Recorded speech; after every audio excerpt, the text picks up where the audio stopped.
In today's video, I'm going to teach you how to use Canva Letterhead in Word. By the end, you'll have a clean, professional document where your letterhead stays in place and your text flows exactly where it should. Start by opening Canva and navigating to your letterhead design. Make sure the design is set to the correct page size US letter or A4 so it matches the size you'll use in Word. This prevents awkward scaling or unexpected borders later. When you're ready, click Share, then Download. Choose PNG as the file type. PNG is ideal here because it preserves crisp edges and color, which makes logos and lines on your letterhead look sharp. Download the file to a location you can find easily. Now switch to Word and open a new blank document.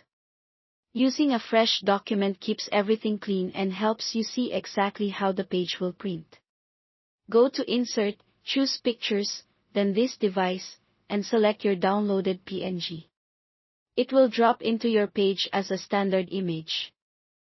Right-click the image, select Wrap Text, and choose Behind Text. This is key. Behind text tells Word to treat the letterhead like a background, so your cursor and typing can sit on top of it without pushing the image around.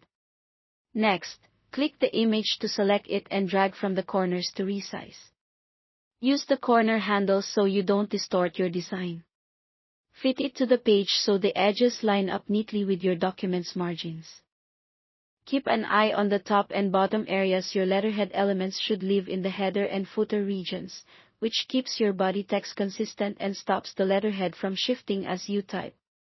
Once it's positioned, press Enter to move your cursor below the letterhead content. Now you can start typing your document text under the letterhead. If your text feels too close to the header or footer artwork, adjust your margin slightly or nudge the image a touch so everything has breathing room. The goal is a balanced layout where the letterhead frames your content without overlapping it. That's it, thanks for watching.